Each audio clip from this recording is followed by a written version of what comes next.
Hey, can anybody hear me?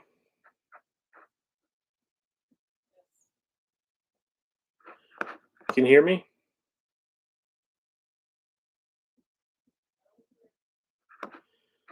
Oh, thank goodness. Sorry. Um, I don't know what's going on. I tried to do it through the app, which I've never done it before, and it was not working with the sound. So I apologize, but we are on now. And first of all, thanks everybody for coming back on and watching the live stream. I kind of did this impromptu. It's just an idea I had today. I've been home. As some of you may know, I've been off the channel a little bit because I've had a surgery and I'm at home recovering. So, hey, Ken. Um, so I'm home recovering from hip replacement surgery, which has been a battle. And I think you can see behind me, see, you can see my walker right back there. See it? Um, and it's been going well, but it's been painful, and there's been setbacks. Of course, some days are good, some days are bad. Today was a pretty decent day. I actually was able to climb the stairs, so I'm happy about that. But that's not what we're here for. Um, I wanted to do this live stream so to give everybody a chance to ask questions about the channel, about maybe videos that you've watched. Hey, greetings from Barcelona. Wow, awesome. Welcome. Um, if you have questions about videos that you've watched in the past, if there's a topic or something that you want more clarity on, I would love to help you with that and answer anything. And then also, I thought I would do um, a little bit of show and tell. Sitting at home, I've received some new knives that I want to share with you guys and show you, because who doesn't love a good knife? And if you know me and follow me, I love knives and I have quite the collection. Um, and today we're streaming from, this is my office. This is where I shoot most of my tabletop videos. This is where I do my editing. This is where most of my gear is stored. So this is kind of like the hub of everything. It's a mess, of course, but it is what it is, and I really like it. It's a nice little space for me. Oh yeah, someone's excited about gear. So first off, let's just start. Is there any questions from anybody who's watching that they just gotta know? Um, Recently, the videos that I've released, yeah, definitely an organized mess, Greg. The videos I've released have been kind of a variety. The last one I just did was the signal devices in survival kits, if you guys haven't watched that yet. And that was a really interesting video because some buddies of mine and I went camping, and we decided to try some of these common signal devices that you find in survival kits, like strobe lights, signal panels, and just see how they did when we filmed them with a drone. And my friend Ken is a licensed drone pilot, and he was able to get his drone up to about 400 feet, and we filmed the signal panel during the day, and it was kind of interesting. The orange side did not show very well against the brown of the dirt and the grass. The pink side showed very well, and that signal panel was a military issue. That's what I believe they issued to pilots and also to people on the ground for signaling um, to land helicopters, things like that. So it was very interesting. And then the signal mirror didn't do so great. You could see it a little bit, but was having difficulty with that. And then the strobe lights, those were pretty cool, but once again, didn't get a real good, clear picture of those. And the other problem was we were shooting at dusk, not at complete darkness, just because we had some safety issues with the drone. We didn't want to lose the drone. So I think we're going to go back and revisit that whole video and do some more testing. Just a quick tip: a few weeks ago, there was a blackout here in Spain, and today there was a network outage across the country. Yeah, that seems to be happening a lot. These big blackouts and brownouts, all this stuff that's been happening lately here in the United States and in Europe. And yeah, it's very important to have a bag ready just in case. We talk about that all the time on the channel. I've done tons of videos on it. And it's a really interesting subject, and people get really passionate about it. My philosophy is that you need a couple bags, one in your vehicle that is ready to go, and that you pretty much don't touch, and that's kind of the one that's going to help you get home if you get separated from your family and you're far away. And then probably having some type of bag in your home, just in case you have to leave your home. A lot of people will not have the option of staying at home. Um, it's just don't. The government or police or whatever, they could come by during a natural disaster or some kind of event, and they can make you leave. So you have to be prepared so that you and your family can grab stuff and get out of there quickly. And you have things like clothing and flashlights and batteries and food and all that stuff that we always talk about on the channel. Oh yeah, the folding knife chest. That's actually in the background. See if I can move here. Right there. There it is. Yeah, that's a great way to store your pocket knives, is one of those little mini chests that you find at I got mine at Harbor Freight. It's a mini toolbox and it works fantastic for that application. All right, so I'm rambling. Let's take a look at some new knives that we're going to be reviewing on the channel. First one that we're going to look at is this one right here. And this thing is a beast. This is from a company called Station 9, and I've reviewed Station 9 knives before. I have their sear knife, and I forget what the designation on this one is, but it's a really heavy duty knife. Look how thick that spine is. This is, what I would consider a camp Bowie knife. So this is really going to be great for batoning wood, chopping. Um, and I love that profile, that Bowie profile. But what's cool about these Station 9 knives is that they're designed by a Frenchman by the name of Lopez, and he does a lot of expeditions in the Amazon.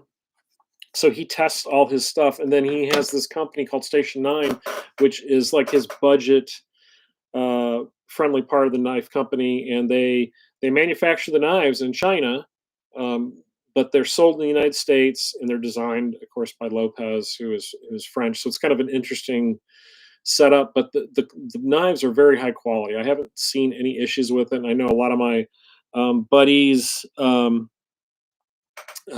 them and have not had issues with them. Does it have a 90-degree spine? Uh, Close. Yeah, it could use a little sharpening, and that's an easy thing to do. That question comes up a lot. Oh, does it have a 90-degree spine? Well, some knives do. A lot of knives don't. But it's a very easy thing to do yourself. Is to either take a metal file, a flat file, put this in a vise, and then go across it and sharpen that spine. Just do it very slowly and work on it. I do mine with a Dremel tool and a wheel or a drum that's pretty high grit, and then I work that down, and then I'll take the metal file and kind of finish it off and give it a smooth finish, and that'll give me a 90-degree spine, so then I can spark that ferro rod. So love doing things myself. It makes it a lot easier. Another new knife. This is something I just picked up, and it's something I've been looking for a while. This is you see this here. This is a Bark River It's their little EDC, little pocket EDC knife, and of course, it's a convex.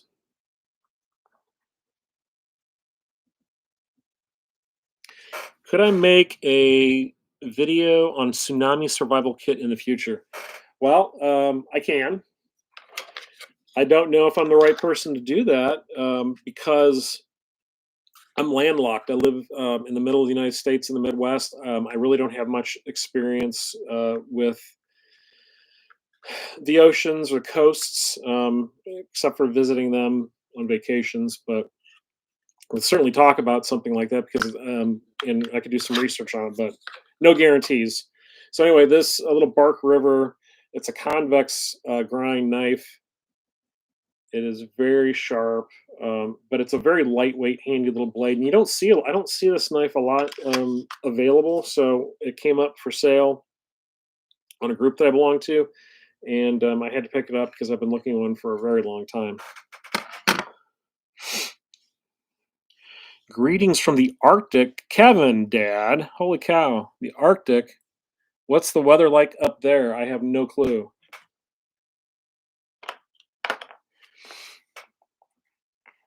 Another knife that I picked up. This is an SE6HM. I've had several of these through the years. If you like SE knives and you like the six, I really recommend going with the HM. And the HM, the difference is it has this curved handle, and there's a little bit more shape to that handle. The standard SE6 is blocky and not as comfortable. I find this to be a much more comfortable knife, and it's kind of interesting because you look at the profile of this. This is really looking very similar to like the blind horse knives that they did for Dave Canterbury. It's close to that kind of shape. So you got the drop point, and then you've got the curved handle. It's a very ergonomic knife and very capable.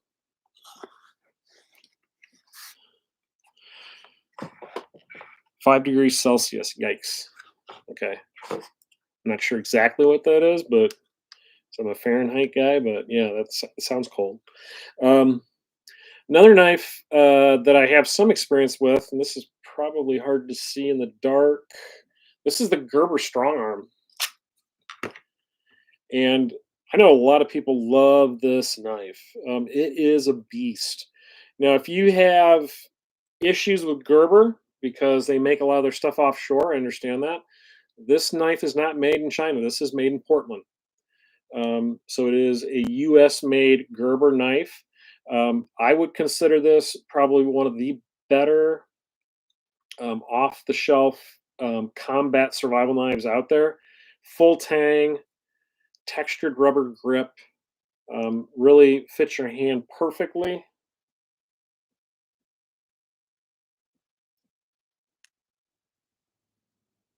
It's got that kind of guard on the top and the bottom, so you can kind of choke up on it and not have fear of your hand slipping. 42 degrees Fahrenheit. Thank you for the conversion. I'm a dumb American. I don't know metric. So this sheath is not the standard Gerber sheath. This is actually from a gentleman called Canadian Craftsman. And his name is Jake, and he actually lives in the United States, and he makes custom kydex. So he and I worked on this together.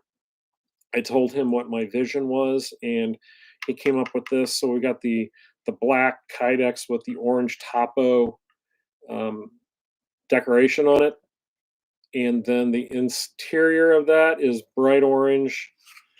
Got a tech lock on the back, and this sheath, that is solid. That is not going anywhere. Fantastic knife, and the sheath is just amazing. So if you're looking for custom kydex, I would check out Canadian Craftsman. He can be found. He can be found at on Instagram and Facebook. He does not have a website. Did a count of all my knives. I'm at 62, soon to be 63. Does not include hatchets, tomahawks, axes, swords, and spear. Okay, so those are great numbers. I encourage you to up those numbers. Those are rookie numbers. I'm sorry. Honestly, I don't know how many knives I have. It's probably in the hundreds. And it's a lot because I collect pocket knives and I collect small traditional pocket knives, case and Rough Rider, Rosecraft, some Queen, and those don't take up a lot of room, and I can fill a box with those things, and I've been doing it for a very long time, so I have a huge collection of pocket knives that I'm sure is getting close to over 100, and then fixed blades. I have no clue, maybe 30 or 40 fixed blades. I don't know. I need to do a count. Um, Captain Bart. That's my man from Illinois, Captain Bart. He is or was a licensed barge captain, and he's a good friend of mine. Welcome aboard, Captain Bart. He's a very knowledgeable guy on knives for sure, and I like talking about knives with him. He knows so much. Yeah, I don't have enough pocket. I don't have enough pockets for all my knives. That's kind of funny. I think I had that video out about EDC pocket knives, and someone slammed me, made a negative comment because they said, "Well, they're not EDC because you don't carry them all the time." It's like, what? No, I don't carry them all the time. I'm the captain now. Um, it was a hilarious comment. So I guess they can't be called EDC knives unless I'm actually carrying them. I don't know. I just designate them EDC because I do carry a pocket knife every day. It's kind of funny because my wife will like come up to me. She's like, "Do you have a knife?" And then she kind of stops herself and goes, "Of course you do." I mean, I always have a pocket knife. It doesn't matter where I go. I'm going to have a pocket knife unless I can't have a pocket knife. Yeah, they're just jealous. Anna, hi. How are you? Glad you're aboard. I'm recognizing some names here that are on the Facebook group and who also follow the channel, and I really appreciate that. If I don't say that enough, but I really appreciate everybody who takes the time to follow the channel and to come on these live streams and go on the Facebook group or whatever. It's pretty cool. I've made a lot of good friends through this, and I that's one reason I would never stop doing this unless I can't physically because I just meet so many cool people. Minnesota. Hey Joel, any thoughts on the Spanish Muela knives? I've seen that name, but I don't have any experience with them. Sorry, I don't. I don't think I've ever handled one, but I've heard of them. There's so many great knives out there, and a lot of cool knives in Europe that I wish we could get more here in the United States. One brand I really like is Joker. I've had several Joker knives in the past, and I plan on getting more. But they're kind of hard to find sometimes, like the all the models. Hello from Toledo. Hey, all right, an Ohio guy, like it. Um, yeah, so Joker is, I believe that's a Spanish brand. Um, there's some other really cool, like Extreme. I think this is Extreme Ratio. I believe they're out of Italy. They have some very cool knives, but you don't get to see those all the time here in the states.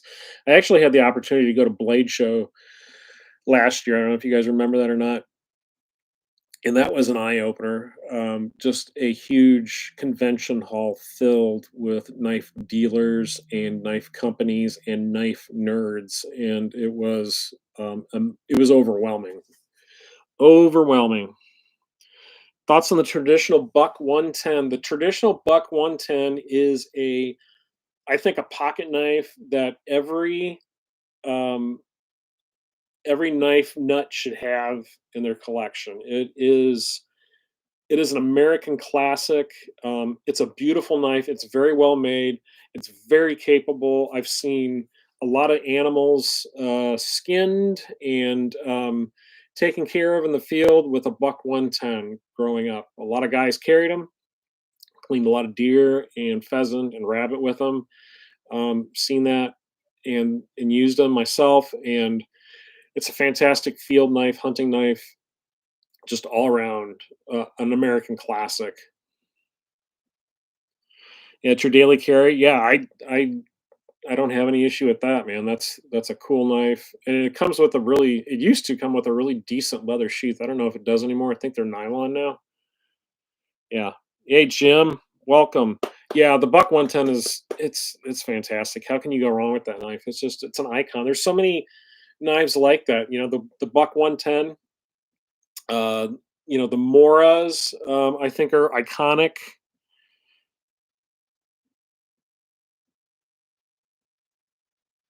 Yeah. Um, what are some other iconic knives that I'm not thinking about? Oh, K-bar. I mean, who doesn't have a K-bar or had a K-bar in their collection at some point? It's not my favorite knife, the K-bar, but and I'm talking about like the USMC fighting K-bar, or the Navy model, the OD model. I think they're just iconic. Of course, the Camillus pilot knife, or jet pilot knife, sometimes they call it, iconic, American, just hands down a cool knife. Not always the best choice for maybe bushcrafting or stuff like that, but it's a very well done knife for sure. Yeah, Mora. Oh yeah, John, Gerber Parabellum. Oh man, I remember those. The '90s and the '80s had such cool knives, and I miss some of those. And Gerber had some really good ones. The Parabellum was one of them.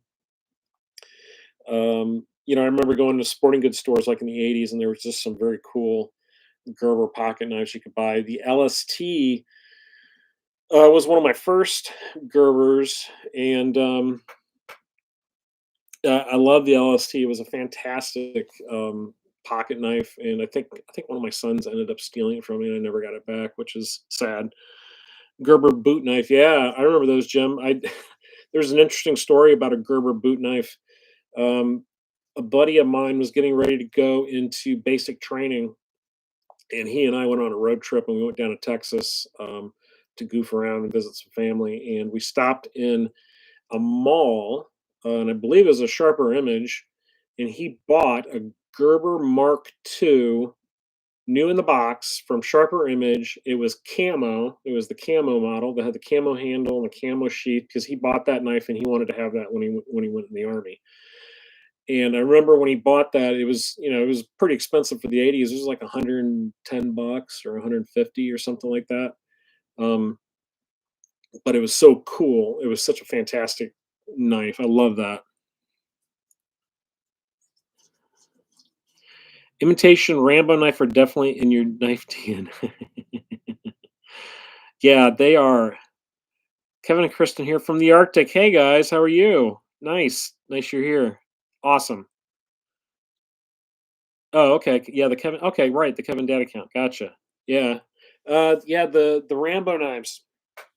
That's also a real interesting um subject matter. I saw on one of my videos I talked about channels that you should guys should be following, and one of them was Bushcraft and Baseball.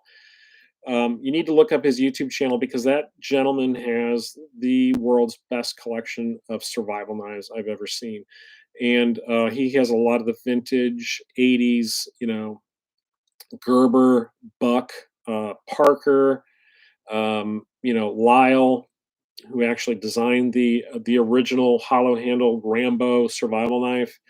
All those guys, and I love those knives, and I collect them. I buy those as well, and when I can find them at a good price. And I don't use them, but I love them because they're reminiscent of when I was a kid.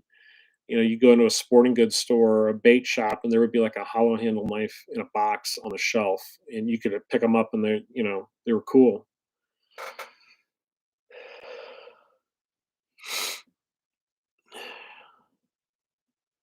This is nice. Would you make live shows a thing?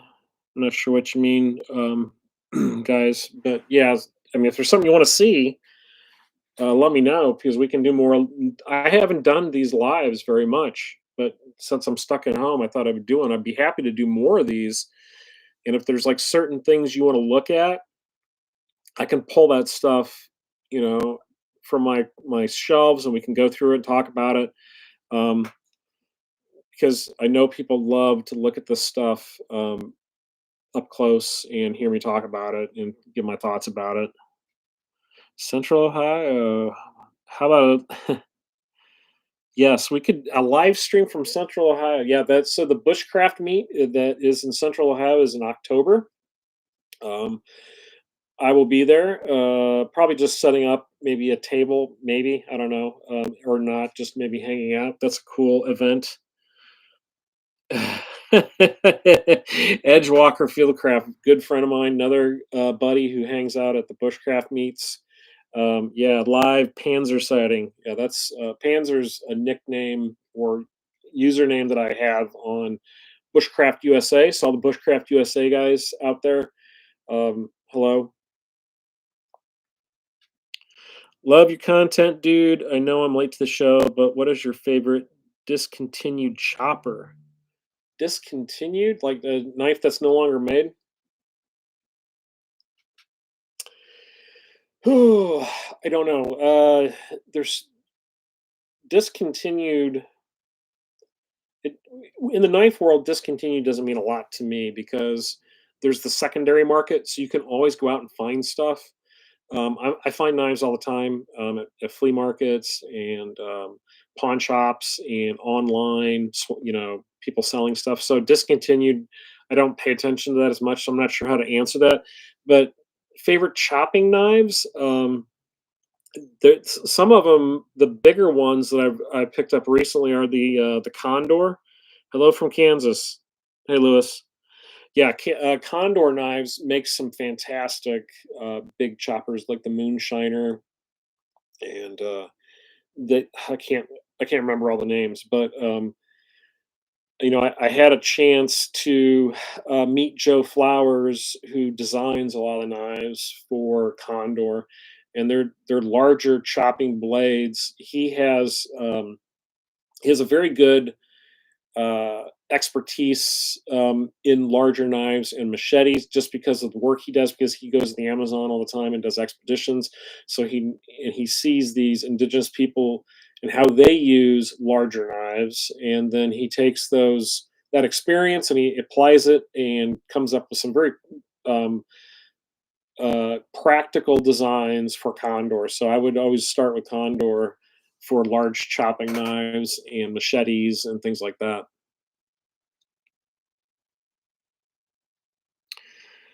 Uh, Texas, nice.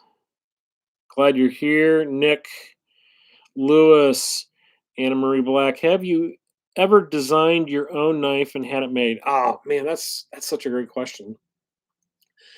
I would love to design my own knife. I just don't know that many custom knife makers, and I've never been approached or anything by anybody. But that's definitely a dream, kind of like a goal, is to have a prepared wanderer signature knife. The problem is I don't know w- what direction I'd go with. Would it be a big knife? Would it be a survival knife? What features would it have that would make it different than all the stuff that's out there already? Yeah, I know you could, Jim. I just, I guess I need to really sit down and think about what I value in a knife and what I use. Um, I don't think I'm typical. A lot of guys, I know a lot of guys who are very comfortable using Scandies and love them, and they have Moras and that's all they have, and they're very good with them. I have Moras. I don't really care for them that much. I've kind of gotten away from Scandi blades. When I first started doing bushcraft, um, I got Scandi blades, just like everybody did, and they're fantastic woodworking knives, but there's stuff that I just like better. I really like a full flat grind or a saber. Even a convex over a Scandi. There's a lot I can do with those. I feel like I'm just more comfortable with them. So yeah, Jim, I need to think about what I would want in a knife. I'd like to hear what other people want in a knife because sometimes I don't feel like I hear that enough. People will come on and say, "Well, this is my favorite knife." Okay, well, why? What is the reason? What makes that knife great?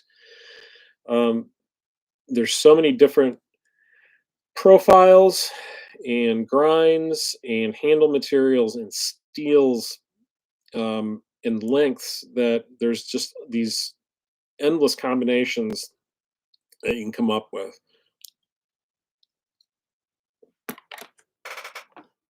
Let's see if there's any other knives I wanted to show you guys. This here, this is an interesting thing. I don't know if you guys saw this video. I did a short review on this Nightcore. This is EDC 29 flashlight. It's a very interesting flashlight in that the shape of it. It's more of the shape of a like a magazine for a pistol, right? So it's flat and long, but it actually has a screen. So there's intelligent, information on here that's telling you this is how much you have left on the battery or on the charge. This is the mode you're in. This is the lumens that you have.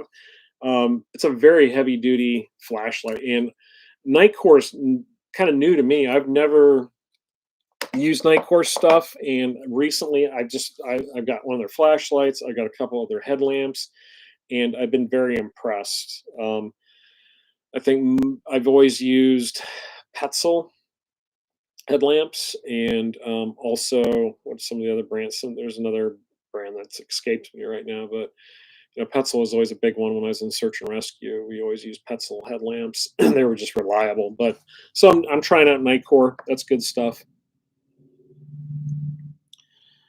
Another new product that I recently just got in. This is from 511. This is the new waist bag fanny pack system they just came out with. Black Diamond, yeah, Black Diamond. I've had some Black Diamond stuff. I think, yeah, for sure. So 511 just came out with this, and this is their Rush series fanny pack. So this is designed to be a concealed carry pistol capable waist bag. What's interesting about it is what I kind of initially drew me to it is okay. So it's just a bag, right? Nothing earth shattering there, but what they did is they make it so that the strap actually can be taken off, and you can either wear it around your waist, or you can move the strap up to the top, and then now it is kind of an angled chest pack, and it's got pretty good accessibility for your pistol. I've got a revolver in here. It works pretty well, and it's got some organization in the front. So it's a real basic little bag, but very nice for EDC. So I'm going to be testing that out. Probably doing a video on that. Oh, hey James. Yeah, favorite knife is the kukri from Nepal. Wow, that's cool. Yeah, 8-inch blade, very useful for camping. Yeah, the big knives, those I gravitate towards those. I have been recently. I find them very useful. I've never been an axe guy.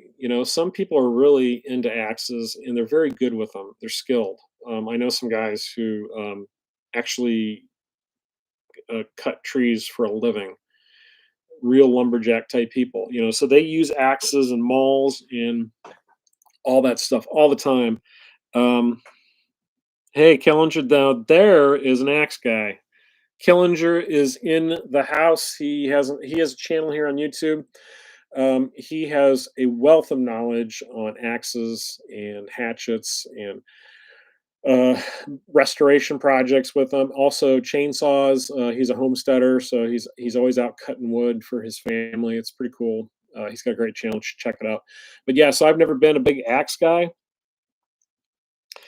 Hey Jim, for a big knife I recently got in a the tough work tough gear tail. Yeah, work tough gear. Man, that is such an underrated, under the radar knife brand. Work tough gear. They're overseas. Is I can't remember what country he's out of. It's not China and it's not Vietnam. But the designer maker for Work Tough, he really comes up with some cool stuff, and he collaborates with a lot of knife designers. And his big chopping blades are just phenomenal. Everything I've seen about him look great. I need to get one again. How do you feel about the cold steel Bushman? Oh, but pocket Bushman. I don't. I've never had the pocket Bushman. Here, I'm reaching down here, guys. Sorry. This bag right here has a large selection of knives in it. And in here somewhere, here it is, we have mentioning cold steel Bushman. I don't have any experience with the pocket Bushman, um, but I have an original Bushman hollow handle. This thing is a caveman knife. It's been beat on. It is ugly. But it has a very nice edge on it. It is very capable. Of course, it's a hollow handle knife because you're supposed to use this in an emergency as a spear. What I've done with mine is I've actually wrapped mine in very thin bank line and then covered it in hockey tape, and it gives a very nice grip. It's a great knife. And then this is the old school cold steel sheath.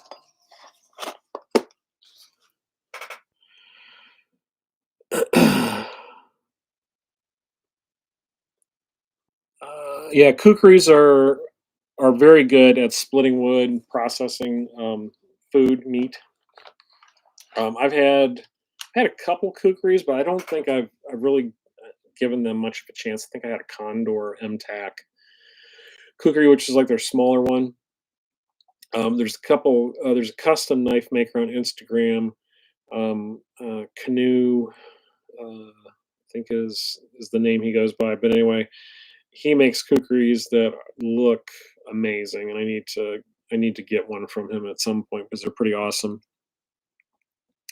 Any other knife questions? Because I got the knife bag right here. Oh, here's the Condor. This is one that I picked up um, at a pawn shop for $20, and just took a little bit of time to get that blade back to where it needed to be, and I oiled the sheath. Get the light here. I oiled the sheath on this.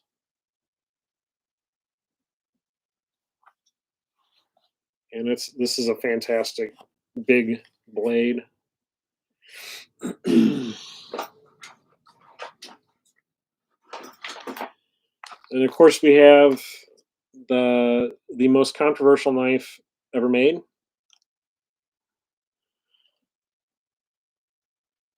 What do I prefer, leather or Kydex? That's a good question. I like both. I think I probably prefer Kydex. Um, you know, 9 times out of 10, I'm going to go with Kydex just because Kydex, it holds a knife perfectly. Um, it works in wet weather environments. It's easy to draw from. You don't need a lot of retention devices like straps or things like that to hold the handle. So yeah, Kydex. But for some traditional knives, I like leather because like this sheath right here, that's a work of art. That is so cool. And this holds my tracker, which I've done one video on my tracker, which is kind of dumb. I probably should do a lot of videos with this tracker because every time this knife is pulled out, the comments start flying and people want to know about it. And it is a standard tops T1 tracker, an older model. I've had this for quite a while. I think over 10 years, and it has been heavily convexed by a knife bladesmith, and he did a fantastic job with it. So that big sweeping blade is very sharp. It has a very nice convex grind to it with a kind of a micro bevel on it. And then, of course, we have right in here a little hooked part, and that is fantastic for using it as a draw knife. And now my wife says that's her knife. Yeah, she loves this knife. Yeah, you're right, Edgewalker. Movie props won't cut anything. He's being sarcastic because he's a tracker guy too. Yeah, so it's such an interesting knife because of how it came about, who designed it.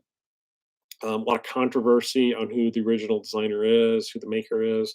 But forgetting all that crap, and then of course the movie, that crazy movie that came out with Del Toro. Um, where he hand forged a tracker knife out of a piece of metal or something. It was kind of ridiculous, but there is a lot of use and skill from some very talented people with this knife who can do a lot of things with this knife. This knife, if you know how to use it and you practice with it, it has some advantages. Is it the best knife in the world? No, of course not. The best knife is the one that you like, right? It's not what I tell you it is. Everybody has their own favorite or what they think is the best, but you got to remember, knives are tools. That's all they are. It's just a tool. They're not magic. Um, it's a tool that needs to be used, and that sometimes is beating on it and cutting with it and just doing chores with it. And when you start doing stuff like that out in the woods, you become familiar with it, and you can do some cool stuff with it. I love this knife. It's just very capable, and my favorite thing about it really is the draw knife portion of it. Yeah, I like both. I prefer leather below 25 degrees Celsius. Are you familiar with the Case Double X elephant toe? And why were they made? Are they just to look at? Oh, that's a good question. I know the elephant toe pattern for traditional pocket knives. It's kind of a big, chunky, very oval-esque pocket knife. I don't know who came up with that design or why it was designed. I don't think I have any elephant toe pocket knives in my collection, and I don't have that case in particular, but they're cool. They're just cool looking knives. There's so many traditional pocket knife patterns out there, tons of them. Have you ever looked at GTK two knives? Excuse me, I don't know that brand. That does not sound familiar. You'll have to forgive me. I'm kind of scattered today because I'm on a lot of meds for my recovery. Um, so here is another Condor. This is Joe Flower's answer to the Mora, and this is one of the Scandi blades that I do have, and I really like this thing. This is the Pterosaur. For better or worse, it's a multi-tool knife. You're talking about the tracker, I believe? Face Smush Evil. Yeah, it is a multi-tool. Yeah, no problem, Killinger. Absolutely. Always happy to do a shout out. Do you have any flaying knives? Um, Flaying knives. I guess I'm trying to figure out what exactly that means. I mean, as a hunting, you know, game processing knife, like an ulu. Ulu, I guess I would maybe consider an ulu something like that. That's definitely designed for skinning and separating hide from meat.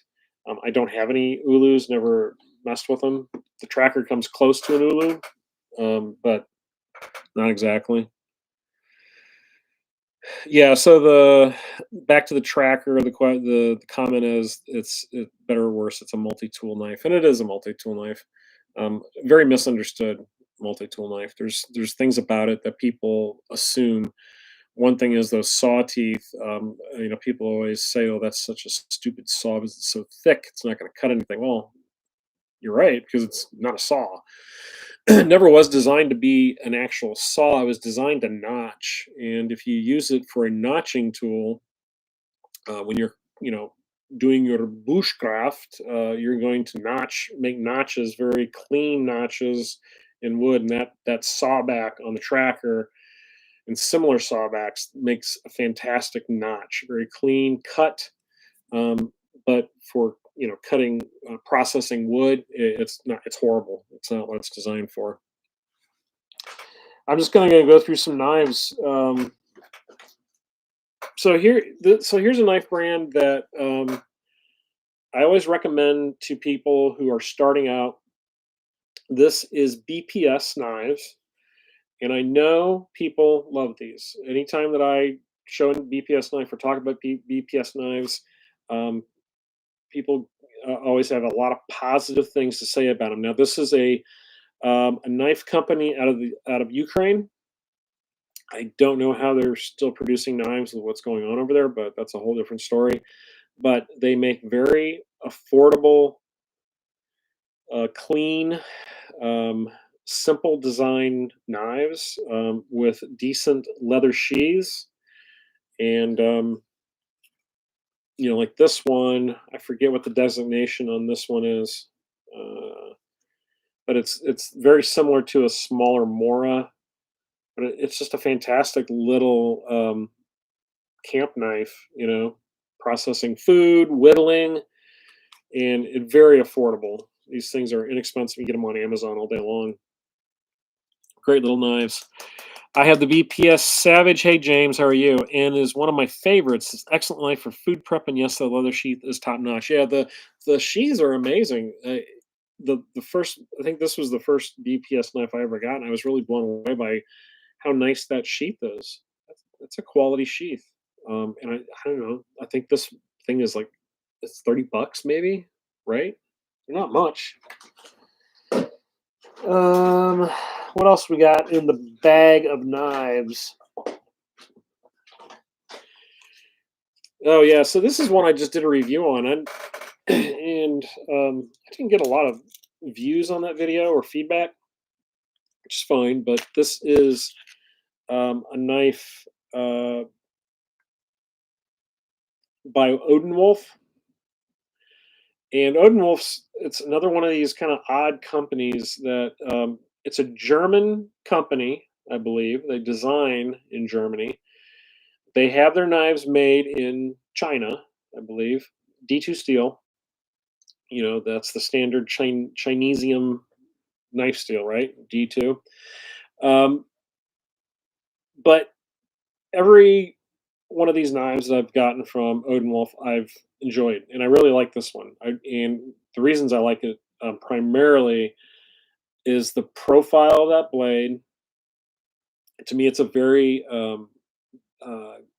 good kind of overall knife that can do many different types of chores, from hunting and processing game, woodcraft, or whatever. And then it's that handle, really super comfortable. Full tang, comes with a plastic sheath.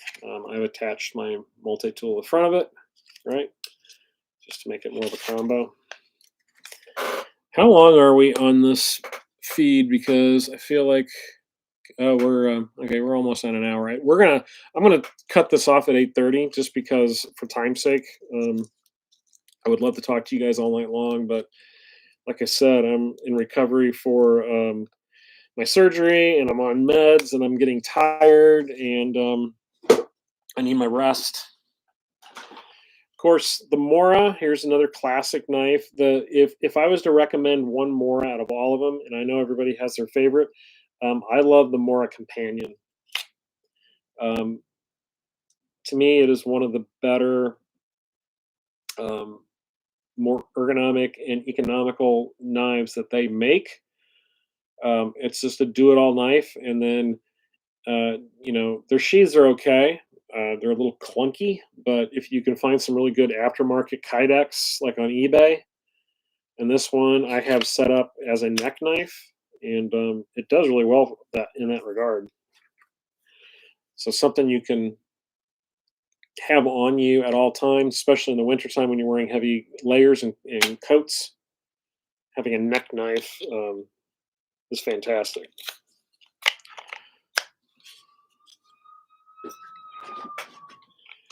This is another Station 9 knife. This is the one that I originally did a review on. This is their Sear. I believe they call it the Sear 8. It's got that, you know, kind of Buckmaster profile to it. It's definitely a Bobby style field knife. But once again, very affordable, mass produced, but a good quality knife. Love how it feels. Comes with a nice Kydex sheath, and you can upgrade it. They have pouches that they attach to the front of their sheaths. They have this, I believe, this dangler system. I think I got that from them as well. Sagewood Gear is starting to make some stuff for them. Who do you use? Hey Gary, howdy. Who do you like to use for your Kydex? Yeah, I discussed that a little bit. There's a lot of good Kydex guys out there. There's two that I have experience with. So a Jersey Devil Kydex is one guy. You can look him up on Instagram. Very detail oriented guy. He makes some really nice stuff. And then the other one is Canadian Craftsman. Canadian Craftsman. He lives in the U.S. His name is Jake. I cannot pronounce his last name because it's French. But he makes really nice kydex, and I showed this earlier. If you just came on, this is a sheath he did for me for my strong arm. Really nice quality sheath. He does. I think he primarily only does taco style sheath. So if you guys don't know, this is considered a taco style sheath because it's folded over like a taco. Um, this sheath, which came with the Station 9, that is not a taco. That is a two-piece sheath. So that's two pieces of kydex that have been put together, and then there's rivets in. They grind all the way around. This one, it is a single piece of kydex that is folded over your knife. And in my opinion, and also I think Jersey Devil and Canadian Craftsman will agree with me, this is the superior way to go with kydex for a knife. It is more secure. It is more low profile. You have less excess material and rivets and all that stuff. So if you're looking for a knife that's more concealable, it can go into a pocket, or it's just more comfortable and more secure, the taco sheath is the way to go. Okay. Hey, Gary. If I didn't say hi already. What else we got in here? Knives, knives, knives. Everybody wants to talk about knives, which is pretty cool. Okay, so here's a knife that is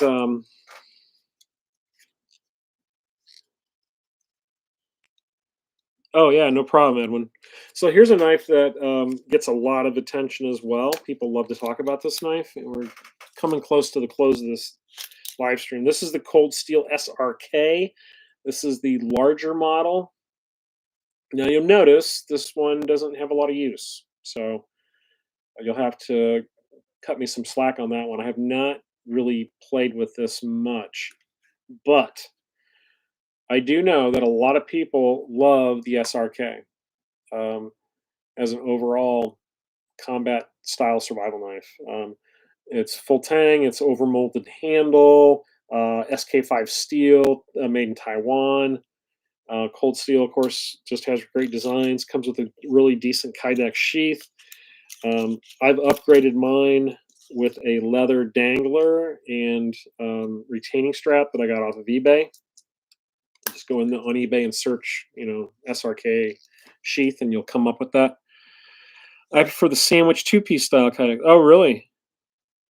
It's easy to put things in like a tech lock on it. Well, yeah, James, you're right. You're going to get more eyelets with the sandwich style for sure. Uh, that's a good point.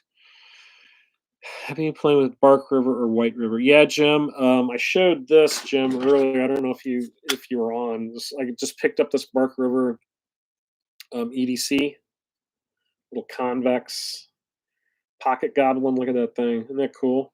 It's a great little knife. Um, and then White River.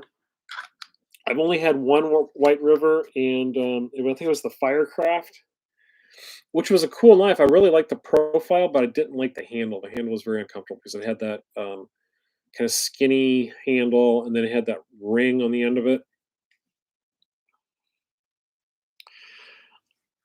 Awesome knife. I had one U.S. made one. I had in Iraq. Are you talking about? You probably must be talking about the SRK, Gary. That's cool. Thank you for your. Are you in the military? I assume you are. If you're in Iraq, so thank you for your service.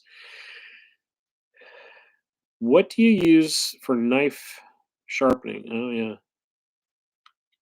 good question. What do I use for knife sharpeners? Work Sharp is a company that makes a variety of knife sharpeners. They have some belt style knife sanding systems. I have one of those. I really like their little field pocket sharpening system. I also have. Is it here? It's not here.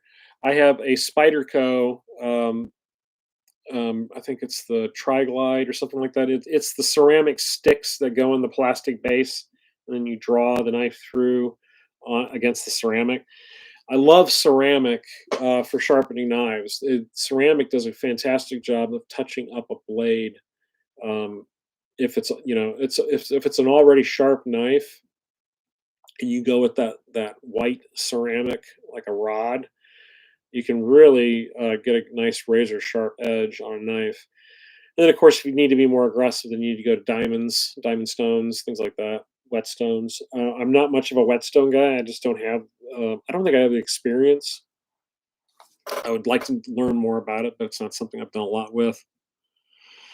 You are retired Army, Gary. Cool. What branch? What was your unit or branch of service were you in with the Army? I'm just curious.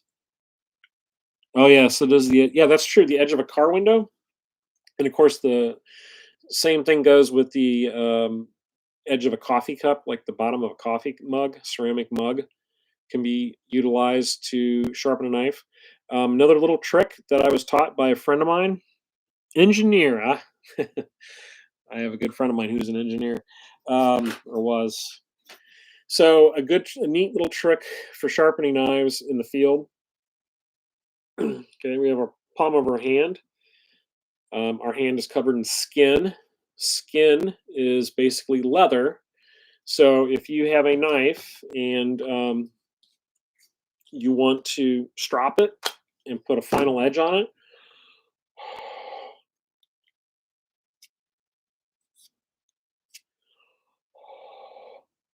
breathe into your hand, nice heavy breath, and that moistens the palm of your hand, that skin, and then you can strop your knife edge.